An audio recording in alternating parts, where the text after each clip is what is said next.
Doctor पीताम्बर दत्त भड़थवाल के अनुसार रामचंद्रिका क्या है? और देखिए फ्रेंड्स, बिल्कुल वैसा ही क्वेश्चन हमने आपको पहले करवाया भी था, ठीक है ना, फुटकर कविताओं का संग्रह, ये प्रॉपर हमने आपको करवाया था। तो डॉक्टर पीताम्बर दत्त भड़थवाल के अनुसार रामचंद्रिका क्या है? फुटकर कविताओं का संग्रह। और छंदों का अजायबघर किसको, ये किसने कहा? रामचंद्रिका को ही, ये रामचंद्रिका को कहा था, किसने कहा था? राम स्वरूप चतुर्वेदी ने, राम स्वरूप चतुर्वेदी। तो देखिए सारे के सारे क्वेश्चन और बाकियों के भी हमने करवाए हुए हैं, लेकिन कुछ कुछ जो इंपॉर्टेंट है उसका मैं स्क्रीनशॉट लेकर आई हूं फ्रेंड्स। ओके, अगला देखिए, अगला प्रश्न था आपका फिर वही कि साकेत, पद्मावत, रामचरितमानस, पृथ्वीराज रासो, इसको जो बांटा गया है, इनके जो टुकड़े, खंड जो किए गए हैं, अध्याय जो हैं, उनको किस नाम से जाना जाता है? जैसे समय, कांड, खंड या सर्ग। और इसमें जो सबसे पहले आप चूज करेंगे रामचरितमानस के 7 कांड, तो बी का 3 आएगा। भाई बी का 3 कहां पर है? तीनों में है, तीनों में है जी। आगे देखिए, सभी बच्चे ट्राई करेंगे।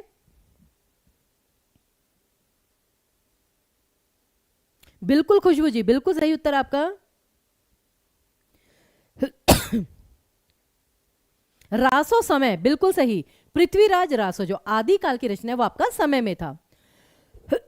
तो ए का 4 आएगा, और ये आपका ए ऑप्शन में ही है, तो ये दोनों भी गलत हो गए, ठीक है ना। और बाकी आपका जो खंड है वो आपका पद्मावत का, और जो सर्ग है वो आपके साकेत के। तो ए ऑप्शन आपका बिल्कुल सही था इसमें, बिल्कुल सही फ्रेंड्स। और देखिए ये सारे भी हमने करवाए थे आपको, कि जैसे प्रिय प्रवास के 17 सर्ग हैं, प्रिय प्रवास के मैं अभी आपको बताती हूँ 17 सर्ग हैं, और कामायनी के 15 सर्ग, साकेत के 12 सर्ग, ठीक है ना। और नवम सर्ग, 8वां और 9वां सर्ग जो है साकेत का, वो सबसे इंपॉर्टेंट है, सबसे ज्यादा इंपॉर्टेंट। तो एक एक चीज हमने आपको सारी करवाई थी। पद्मावत के 57 सर्ग। हाँ, अब यहां पर एक इंपॉर्टेंट पॉइंट फ्रेंड्स, प्लीज सभी बच्चे जरा नोट करिएगा। यहां पर ना, मतलब कि पहले मुझे बिल्कुल श्योर था 57 सर्ग ही हैं,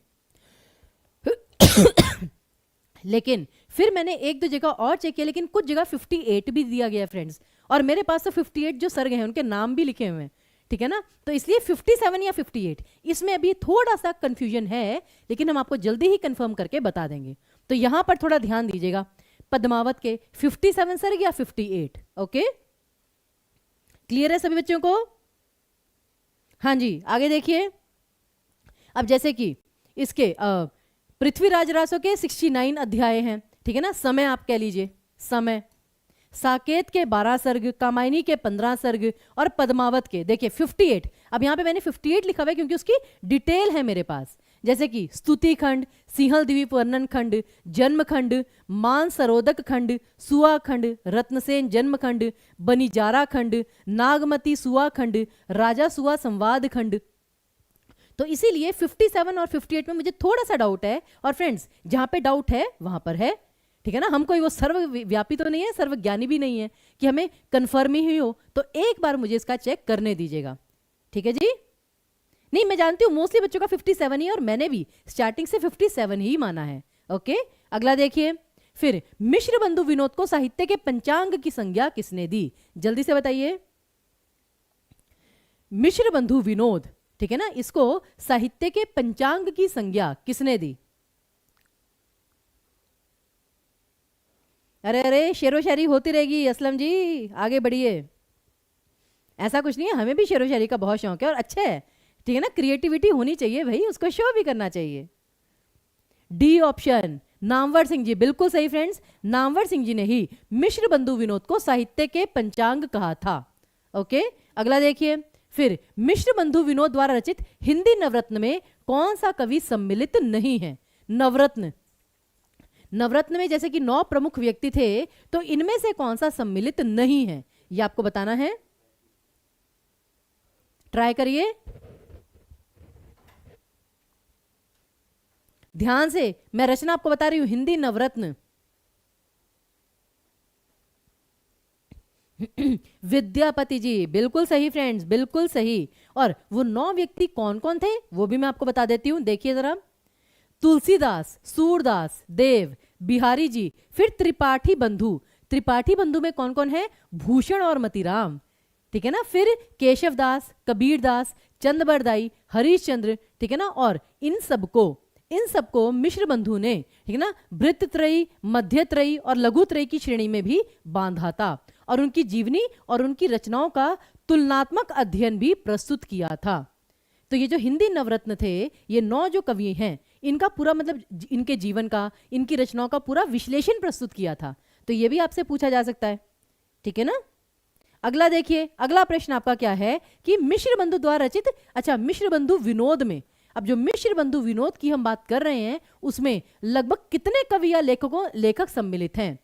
क्योंकि उसमें भी उन्होंने क्या किया, जैसे हिंदी नवरत्न में उन्होंने कवियों की रचनाओं के ऊपर पूरा विश्लेषण किया, तो मिश्र बंधु विनोद में भी उन्होंने यही किया था, सेम टू सेम। लेकिन उसमें अप्रोक्सीमेटली कितने थे? क्योंकि स्पेसिफिक नंबर किसी को नहीं पता है, लगभग बताया जाता है, लगभग, ठीक है ना। तो लगभग कितने कवि या लेखक सम्मिलित थे? सभी बच्चे बताइए। 5000। वेरी गुड भाई, क्या बात है, ठीक है ना। तो देखिए, कौन कहता है लिटरेचर आपकी वीक है? तो सी ऑप्शन आपका बिल्कुल सही है। लगभग 5000 कवि और लेखकों का विश्लेषण प्रस्तुत किया गया था मिश्र बंधु विनोद में। और देखिए, इसमें इनकी समीक्षा पद्धति की सर्वप्रमुख विशेषता श्रेणी विभाजन है, ठीक है ना, कि श्रेणी में बांटा गया। जैसे हमने आपको पीछे बताया, अधम, उत्तम, मध्यम, कि कौन टॉप लेवल के थे, कौन मीडियम एवरेज लेवल के थे, कौन लोअर कैटेगरी के थे, तो वो श्रेणी विभाजन भी किया था।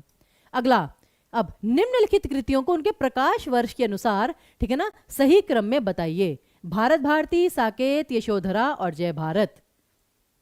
अब पहले तो आपको ये देखने कि ये रचनाएं किस किस की हैं, जल्दी से चेक कीजिए। मीनू जी आप चिंता मत करिए, ठीक है ना। जब हमने स्टार्ट किया था हमें भी लगता था लिटरेचर में भाई कैसे याद करें, क्या याद करें, कहां से शुरू करें, कहां पे खत्म करें, यही समझ में नहीं आता। मैं आपकी बात से बिल्कुल सहमत हूं भाई। लिटरेचर में कभी कभी जो बच्चे स्टार्ट करते हैं, जिनकी लिटरेचर वीक होती है, उनके सामने सबसे बड़ा प्रश्न ही यही आता है कि हम लिटरेचर स्टार्ट करें तो करें कहां से। तो फ्रेंड्स, मैंने आपको बहुत पहले भी पूरा सिलेबस बताया था लिटरेचर का, ठीक है ना। और उसमें आप यही करिए कि जो चीज लिमिटेड है उसको पहले याद कीजिए, और जो चीज फिर जैसे रचनाएं हैं वो तो अनलिमिटेड हैं, तो रचनाकार करके याद कीजिए कि पहले प्रेमचंद जी की रचनाएं थोड़ी बहुत देख ली ऊपर ऊपर से, मेन, फिर जयशंकर प्रसाद जी की कुछ कुछ देख ली, इस प्रकार से। अब यहां पर आपका करेक्ट ऑप्शन, सबसे पहली बात, चारों की चारों रचनाएं फ्रेंड्स मैथिली शरण गुप्त जी की हैं, सबसे पहली बात। और इसमें से 2 रचनाएं आपकी महाकाव्य हैं और 2 रचनाएं आपकी खंड काव्य हैं, यह भी बहुत इंपॉर्टेंट है। और देखिए, कालक्रम सही क्या है? सबसे पहले भारत भारती 1912, उसके बाद फिर ये देखिए साकेत का, ठीक है ना, 1931, यशोधरा 1932, जय भारत 1952। तो ये पूरा क्रम है, सारी की सारी रचनाएं आपकी मैथिली शरण गुप्त जी की हैं, ओके। और दूसरी चीज जो मैंने अभी आपको बताया कि यशोधरा और साकेत, ये दोनों तो आपके महाकाव्य हैं, इसको याद रखिएगा। अच्छा, यशोधरा चंपू काव्य किसने लिखा है? कितने बच्चों को याद है? यशोधरा चंपू काव्य के नाम से किसने लिखा है, किसकी रचना है? जल्दी जल्दी सभी बच्चे रिवाइज कीजिए फटाफट।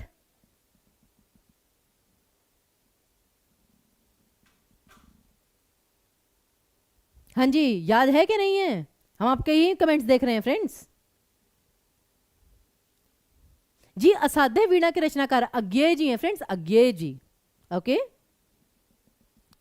दिनकर जी नहीं, जयशंकर ने, वो आपका जयशंकर प्रसाद जी ने लिखा है उर्वशी, सॉरी उन्होंने उर्वशी चंपू लिखा है, उर्वशी चंपू लिखा है उन्होंने, ठीक है ना। तो ये चीज हो जाती है, दिनकर जी। चलिए, सबका अपना अपना है, अब इसको कर कमेंट बॉक्स में, अब ये रिसर्च वाला टॉपिक है।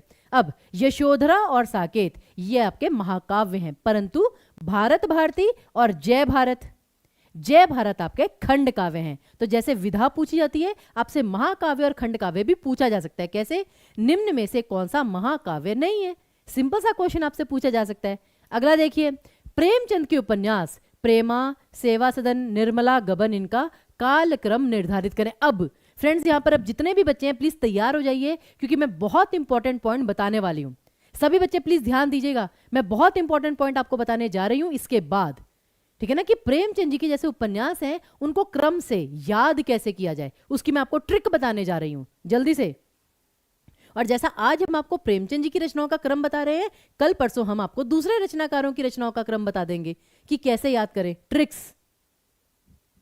अब यहां पर फ्रेंड्स जो आपका सबसे सही उत्तर आएगा, देख लीजिए, कुछ बच्चे ए ऑप्शन कह रहे हैं, कुछ बच्चे डी ऑप्शन कह रहे हैं। जी बिल्कुल ऋषभ जी, झारखंड टेट के लिए यही वाली साइट है आपकी, क्योंकि झारखंड टेट में लास्ट 2 जो सेशंस थे संधि का और समास का मोस्ट इंपॉर्टेंट था। आप आज लिख के ले लीजिए, झारखंड टेट में संधि और समास का क्वेश्चन आना ही आना है फ्रेंड्स, ठीक है ना, देख लीजिएगा, नोट कर लीजिए। तो कल परसों का सेशन जरूर जाकर देखिए।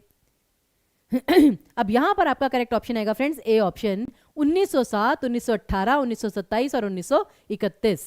मैं जानती हूं जब भी पूछा जाता है कि प्रेमचंद जी का सबसे पहला उपन्यास कौन सा था, तो उसका आंसर हमेशा सेवा सदन आता है। आई नो दिस, कि जब भी पूछा जाता है कि प्रेमचंद जी का सबसे पहला उपन्यास कौन सा था, तो उसमें हमेशा नाम सेवा सदन का आता है। और उसका रीजन क्या है? उसका रीजन ये है कि जो सेवा सदन है वो सबसे पहले हिंदी में ही प्रकाशित हुआ था, परंतु ये जो प्रेमा है ये पहले उर्दू में प्रकाशित हुआ था और फिर जो है आपका हिंदी में प्रकाशित हुआ। तो इसलिए, लेकिन इसका जो ये रचना है 1907 में हो चुकी थी, तो इसलिए इसे पहले लिया जाता है। तो देखिए अब सभी बच्चे, इस प्रेमचंद जी के उपन्यास को याद करने की सबसे सिंपल ट्रिक, और ये पूरा याद नहीं करना, सिर्फ माइंड में रहे तो बेटर है। देखिए जरा सभी बच्चे, आप चाहें तो इसका स्क्रीनशॉट ले सकते हैं फ्रेंड्स, वेरी इंपॉर्टेंट, कि प्रेमचंद जी की सेवा और प्रेम का भारतीय लोगों पर ऐसा रंग चढ़ा कि इनकी काया निर्मल हो गई और इन्होंने गबन का कर्म छोड़कर कुछ गायों का दान करके अपने जीवन का कुछ अधूरा मंगल किया। ये एक मतलब पंक्ति है जिसमें इनके मोस्टली जो है ये क्रम के अनुसार रचनाएं दी गई हैं। और इसमें भी देखिए, इन्होंने प्रेमा और रूठी रानी को इसमें इंक्लूड नहीं किया। प्रेमचंद की सेवा, सेवा से सेवा सदन, ठीक है ना, प्रेम से प्रेमाश्रम, क्योंकि प्रेमा, रूठी रानी, वरदान, ये वैसी वैसी रचनाएं हैं जो पहले उर्दू में प्रकाशित हुई, फिर हिंदी में इनका किया गया ट्रांसलेशन, ठीक है। तो देखिए, फिर रंग, ऐसा रंग चढ़ा रंगभूमि कि उनकी काया, कायाकल्प, निर्मल से निर्मला, ठीक है ना। देखिए फिर कि उन्होंने गबन का कार्य छोड़कर कुछ गायों का दान, गोदान, ठीक है ना, फिर आपका गोदान, और कर्म, कर्म भूमि, अपने दान का, जीवन का कुछ अधूरा मंगल। अब मंगलसूत्र उनकी अधूरी रचना थी जिसको उनके पुत्र अमृत राय ने पूरा किया था, तो अधूरी रचना मंगल, मंगलसूत्र। तो ये आपकी एक सिंपल ट्रिक है जिससे आप वैसे याद कर सकते हैं, मतलब जस्ट फॉर योर इंफॉर्मेशन, अगर आप यूज करना चाहें, नहीं तो सबकी अपनी अपनी ट्रिक होती है, आप यूज कर सकते हैं।